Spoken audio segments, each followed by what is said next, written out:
ക്രൈസ്തവ കർത്താവായ യേശു ക്രിസ്തുവിന്റെ ധന്യനാമത്തിൽ എല്ലാ പ്രിയപ്പെട്ടവർക്കും വന്ദനം. ഇമ്മാനുവേൽ പ്രയർ വിഷന്റെ ഉറവ് എന്ന ഈ പ്രോഗ്രാമിലേക്ക് ഏവർക്കും ഹാർദവമായ സ്വാഗതം. കർത്താവിൽ പ്രിയരെ, എല്ലാവരും സുഖമായിരിക്കുന്നു എന്ന് കരുതുകയാണ്. എല്ലാ പ്രിയപ്പെട്ടവരെ ഓർത്തുകൊണ്ട് ഞങ്ങൾ പ്രാർത്ഥിക്കുന്നു. അനേക സംഭവങ്ങൾ നിറഞ്ഞ ഒരു ലോകത്തിൽ ഞെട്ടിപ്പിക്കുന്ന വാർത്തകളും വേദനിപ്പിക്കുന്ന അനുഭവങ്ങളുമായി മുന്നോട്ട് കടന്നു പോകുന്ന ഈ സാഹചര്യത്തിൽ ദൈവത്തിന്റെ വചനം നമ്മുടെ ജീവിതത്തിൽ ഒരുപാട് ആശ്വാസവും ഒരുപാട് സമാധാനവും ശാന്തിയും നൽകി നമ്മെ ബലപ്പെടുത്തുകയാണ്. അത് നമ്മെ ശക്തീകരിക്കുകയാണ്.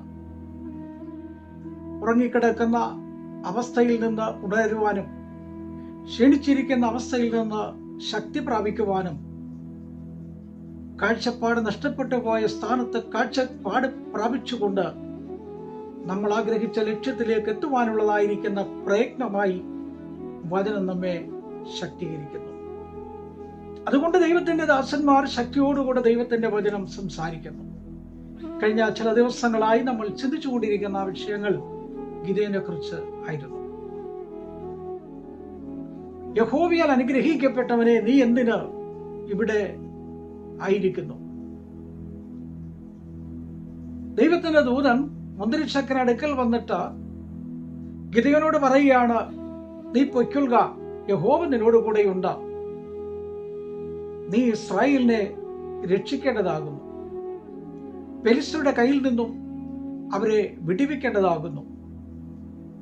ദൈവികമായിരിക്കുന്ന ആശ്വാസത്തിന്റെ വാക്കുകൾ, പ്രത്യാശയുടെ വാക്കുകൾ, അർത്ഥവത്തും ജീവിതത്തിൽ പ്രതീക്ഷ നൽകുന്നതും സായുജ്യമായ അനുഭവങ്ങളിലേക്ക് കൊണ്ടുപോകുന്നതുമായ ഒരു നല്ല സന്ദേശത്തിന്റെ വാഹകനായി ദൈവത്തിന്റെ ദൂതൻ കടന്നു വന്നിരിക്കുകയാണ്.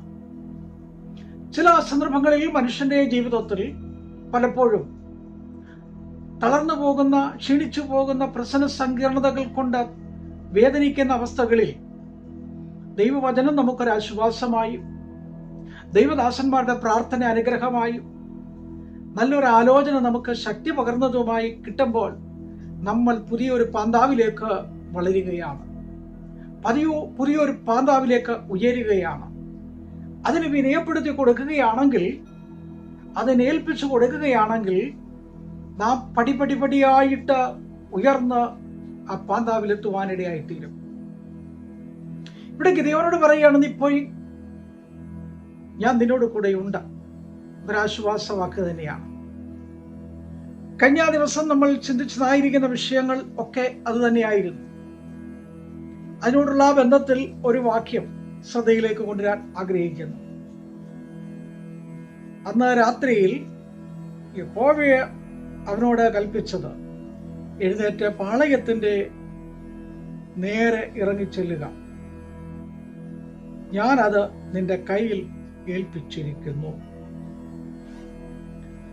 ദൈവത്തിന്റെ ആത്മാവ് ഉറങ്ങിക്കിടക്കുന്ന ഗിദെയോനെ തട്ടി എഴുന്നേൽപ്പിച്ചിട്ട് ഗിദെയോനോട് പറയുകയാണ്, നീ പാളയത്തിന്റെ നടുവിലേക്ക് ഇറങ്ങിച്ചെല്ലുക.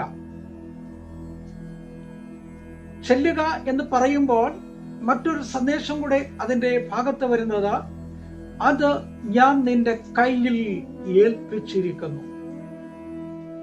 ദൈവം ഏൽപ്പിച്ചിരിക്കുന്നു എന്ന് പറയുകയാണെങ്കിൽ അത് നിനക്ക് ലഭിക്കപ്പെടുക തന്നെ ചെയ്യും. യോശുവയോട് ദൈവം പറഞ്ഞത്, നിന്റെ ഉള്ളംകാലിൽ ചവിട്ടുന്ന ദേശത്ത് നിന്ന് നിന്റെ കണ്ണുകൊണ്ട് നോക്കി കാണുന്ന സ്ഥലം വരെയും നിന്റെ അതിരായിരിക്കും. അത് നിനക്ക് സ്വന്തമായിരിക്കും. അത് നീ അളന്നെടുക്കും. അത് മറ്റുള്ളവർക്ക് അളന്നു കൊടുക്കും. അളന്നു കൊടുക്കാൻ തക്കവണ്ണം അനുഗ്രഹിക്കപ്പെട്ട നിലയിൽ ലഭിക്കപ്പെടുന്ന ഒരു വാഗ്ദത്തമാണ് ലഭിക്കപ്പെട്ടത്. എന്നെ കേൾക്കുന്ന പ്രിയമുള്ളവരെ, ദൈവം നിങ്ങളെ തട്ടി എഴുന്നേൽപ്പിച്ചിട്ടുണ്ട്, ഉണർത്തിയിട്ടുണ്ട്, സന്ദേശം അയച്ചിട്ടുണ്ട്. അത് കാതുകളിൽ മുഴങ്ങുന്നുണ്ട്, അത് മനസ്സിൽ തട്ടിയിട്ടുണ്ട്. അങ്ങനെയെങ്കിൽ എന്തിന് നിങ്ങൾ ഭയപ്പെടുന്നു? നിങ്ങളെ അയച്ച സ്ഥലത്ത്, നിങ്ങളെ ആക്കിയിടത്ത് നിങ്ങൾ ചെന്നു നിന്നാൽ അത് നിങ്ങൾക്ക് സ്വന്തമായിരിക്കും.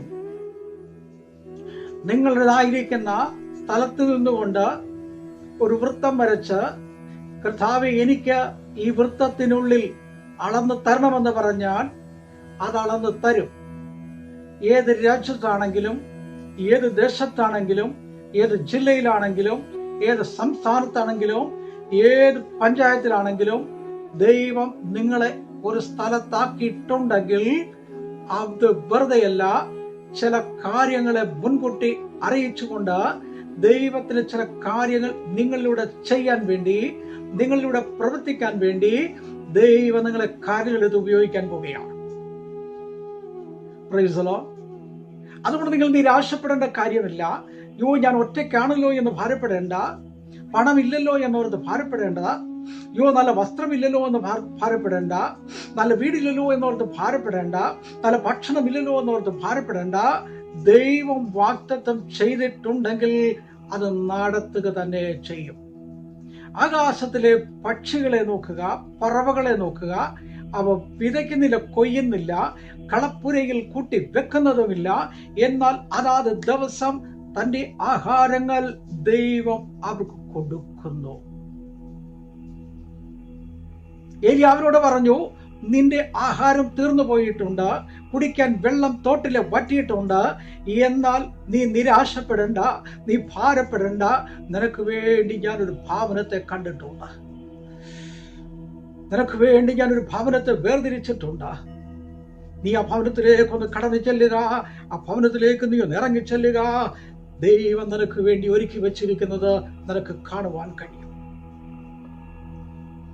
സാരഭാത്തിലേക്ക് കടന്നു ചെല്ലുമ്പോൾ മരണത്തെ കണ്ടുകൊണ്ട്, മരണത്തെ അഭിമുഖീകരിച്ചുകൊണ്ട്, മരണം മാത്രം ഓർത്തുകൊണ്ട് മരിക്കാൻ വേണ്ടി ശ്രമിച്ചതായിരിക്കുന്ന ഒരു അമ്മയുടെയും കുഞ്ഞിന്റെയും ഭവനത്തിൽ കടന്നു ചെല്ലുകയാണ്. അവിടെ കണ്ടു പറഞ്ഞ്, എനിക്ക് കുടിക്കാൻ വെള്ളം വേണം. അവൾ വെള്ളം എടുക്കാൻ പോകുമ്പോൾ പ്രവാചകൻ പറഞ്ഞു, നീ മടങ്ങി വരുമ്പോൾ എനിക്കൊരു അടയും കൂടെ കൊണ്ടുവരണം. രൂക്ഷമായിരിക്കുന്ന അതേ വേനൽക്കാലമാണ്. ഭക്ഷണം ഒരിടത്തുമില്ല, കുടിവെള്ളമില്ല. അതുകൊണ്ട് എനിക്ക് നല്ല വിശപ്പുണ്ട്, എനിക്ക് എന്തെങ്കിലും ആഹാരം വേണം, നീ ഒരട കൊണ്ടുവരിക. അവൾ പറഞ്ഞത്, ഒരൽപ്പം മാവുണ്ട്, അതുകൊണ്ട് അടയുണ്ടാക്കി ഞാനും എന്റെ മകനും കൂടെ കഴിച്ചു മരിക്കുവാൻ വേണ്ടി ആഗ്രഹിക്കുകയാണ്. അപ്പോൾ പ്രവാചകൻ പറയുകയാണ്, നീ ആദ്യം എനിക്ക് കൊണ്ടുവരിക. ഞാൻ നിന്റെ വീട്ടിലേക്ക് വന്നത് നീ ആഗ്രഹിക്കുന്നത് മരണമാണെങ്കിൽ ആ മരണത്തെ നീക്കുവാൻ വേണ്ടി വന്നതാണ്. നിന്റെ രോഗത്തെ അകറ്റുവാൻ വേണ്ടിയാണ്. നിന്റെ പ്രശ്നം പരിഹരിക്കാൻ വേണ്ടിയാണ്. നിന്റെ ജീവിതത്തിൽ ചില വഴികളെ തുറന്ന് തരുവാൻ വേണ്ടിയാണ്. നിന്റെ ജീവിതത്തിൽ ചില പുതിയ നന്മ എത്തിച്ചേരുവാൻ വേണ്ടിയാണ്. അതുകൊണ്ടാണ് ദൈവം എന്നെ ഈ ഭവനത്തിലേക്ക് അയച്ചിരിക്കുന്നത്. Praise the Lord. ദൈവം ചില സന്ദർഭങ്ങളിൽ നിങ്ങളുടെ വീടുകളിലേക്ക് ദൈവദാസന്മാരെ അയക്കുന്നത് ചില വഴികൾ തുറക്കാൻ വേണ്ടിയാണ്. ചില കലവറ അനുഗ്രഹിക്കപ്പെടുവാൻ വേണ്ടിയാണ്. മക്കൾ അനുഗ്രഹിക്കപ്പെടുവാൻ വേണ്ടിയാണ്. അത് ഏറ്റെടുത്തുകൊണ്ട് പ്രാർത്ഥനയോടുകൂടെ നിൽക്കുന്നു എങ്കിൽ അനുഗ്രഹം പ്രാപിക്കുവാൻ തക്കവണ്ണം ഇടയായിത്തീരും. അതുകൊണ്ടാണ് പറഞ്ഞത്, നീ പട്ടണത്തിലേക്ക് ചെല്ലുക, പട്ടണത്തിലേക്ക് ചെല്ലുക. അത് നിന്നെ അനുഗ്രഹിക്കാൻ പോവുകയാണ്. ദൈവികമായിരിക്കുന്ന വചനത്തിന്റെ മുൻപിൽ തളർന്നു പോകാതെ നിൽക്കുവാൻ ദൈവം ശക്തിയും ബലവും നൽകിക്കൊണ്ട് അനുഗ്രഹിപ്പാൻ അവൻ ശക്തനാണ്. ആ ദൈവികമായിരിക്കുന്ന വചനത്തിന്റെ മുൻപിൽ നാം തളർന്നു പോകാതെ, ക്ഷീണിച്ചു പോകാതെ, ഓരോ നിമിഷവും ദൈവത്തോട് പ്രാർത്ഥിച്ചുകൊണ്ട്, ദൈവത്തോട് അപേക്ഷിച്ചുകൊണ്ട് നാം കടന്നു വരുമ്പോൾ അനുഗ്രഹിപ്പാൻ ശക്തനായിരിക്കുന്ന ഒരു ദൈവമുണ്ട്. അതുകൊണ്ട് നാം നിരാശപ്പെടേണ്ടതില്ല, ഭാരപ്പെടേണ്ടതില്ല, പ്രയാസപ്പെടേണ്ടതില്ല. അവൻ നമുക്ക് വഴികളെ തുറക്കുന്ന ദൈവമാണ്. അതുകൊണ്ട് ഗിദെയോനോട് പറഞ്ഞു, നീ ഭയപ്പെടേണ്ട, മുന്നോട്ട് പോവുക. ഒരു കയ്യിൽ കുടവും ഒരു കയ്യിൽ അതേ കാഹളവും, ഒരു കയ്യിൽ അതേ ആ കുടത്തിനകത്തൊരു പന്തവും വെക്കുക. നീ ഇറങ്ങിച്ചെല്ലുക. ചില അത്ഭുതങ്ങൾ ഞാൻ നിനക്ക് വേണ്ടി ചെയ്യുവാൻ ഇടയായിത്തീരും.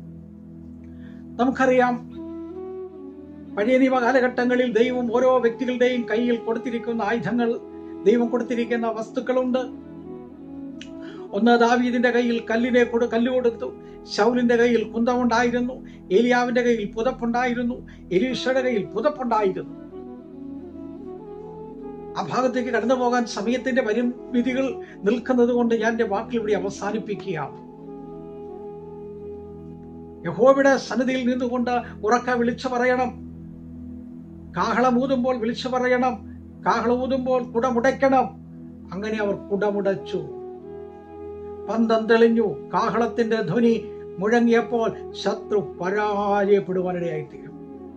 Praise the Lord. നിന്റെ മുമ്പിൽ ശത്രു പരാജയപ്പെടും. നിനക്ക് അടച്ചിരിക്കുന്ന വാതിൽ തുറക്കപ്പെടും. നീ കണ്ടെത്തിയത് അളന്നെടുക്കുവാൻ കഴിയാത്ത വിധത്തിൽ നിന്നെ തടഞ്ഞിരിക്കുന്ന ശക്തികൾ വിട്ടുമാറും. അത് നിനക്ക് സ്വന്തമായി മാറും. നമുക്ക് അളന്നെടുക്കണം. ഉള്ളംകാൽ ചവിട്ടിയ ദേശം സ്വന്തമാക്കണം. അതിനായിട്ടൊരുങ്ങാം, ശക്തീകരിക്കാം. വചനങ്ങളാൽ ദൈവം നിങ്ങളെ ഓരോരുത്തരെയും അനുഗ്രഹിക്കുമാറാകട്ടെ. കരുണയുള്ള ദൈവമേ, സമസ്ത പിതാവേ, നന്ദിയുള്ള ഹൃദയത്തോടെ സ്തോത്രം. വചനം കേൾക്കുന്ന പ്രിയപ്പെട്ടവരെ ഓർക്കുന്നു. കഴിഞ്ഞ കാലങ്ങളിൽ രോഗികളായി ഭാരപ്പെടുന്നവരുണ്ട്, പ്രയാസത്തിലിരിക്കുന്നവരുണ്ട്, ദുഃഖത്തിലിരിക്കുന്നവരുണ്ട്. അവരെല്ലാം സമാശ്വസിപ്പിക്കണമെന്ന് പ്രാർത്ഥിക്കുന്നു. ദൈവത്തിന്റെ കൃപയും സാന്നിധ്യം നിറയ്ക്കണമേ. സ്വദേശത്ത് ജോലി ചെയ്യുന്നവരുണ്ട്, വിദേശത്ത് ഗൾഫ് മേഖലയിലുള്ളവരുണ്ട്, യൂറോപ്പിലും അമേരിക്കയിലും ആയിരിക്കുന്ന പ്രിയപ്പെട്ടവരെല്ലാം ഓർത്തുകൊണ്ട് ഞങ്ങൾ പ്രാർത്ഥിക്കുന്നു. പഠിക്കുവാൻ കടന്നുപോയ കുഞ്ഞുങ്ങൾ, ബിസിനസ് ചെയ്യുന്ന പ്രിയപ്പെട്ടവർ, വിവിധ ഇടങ്ങളിൽ അവരുടേതായ തൊഴിൽ മേഖലകളിലായിരിക്കുന്ന പ്രിയപ്പെട്ടവർ, കുടുംബമായി പാർക്കുന്ന എല്ലാ പ്രിയപ്പെട്ടവരെ ഓർത്ത് പ്രാർത്ഥിക്കണം. അനുഗ്രഹിക്കണം, സഹായിക്കണം, മഹത്വപ്പെടുത്തണം. യേശുവിൻ നാമത്തിൽ തന്നെ ആമേൻ. Praise the Lord. ദൈവം ധാരാളമായിട്ട് അനുഗ്രഹിക്കട്ടെ. ഈ വചനങ്ങളാൽ ദൈവം നിങ്ങളെ ശക്തീകരിക്കട്ടെ. ഇഷ്ടമായെങ്കിൽ ഷെയർ ചെയ്യാം, സബ്സ്ക്രൈബ് ചെയ്യാം. നിങ്ങൾക്ക് താല്പര്യമെങ്കിൽ അഭിപ്രായങ്ങൾ അറിയിക്കാവുന്നതാണ്. ദൈവം ധാരാളമായി ഓരോരുത്തരെയും അനുഗ്രഹിക്കട്ടെ.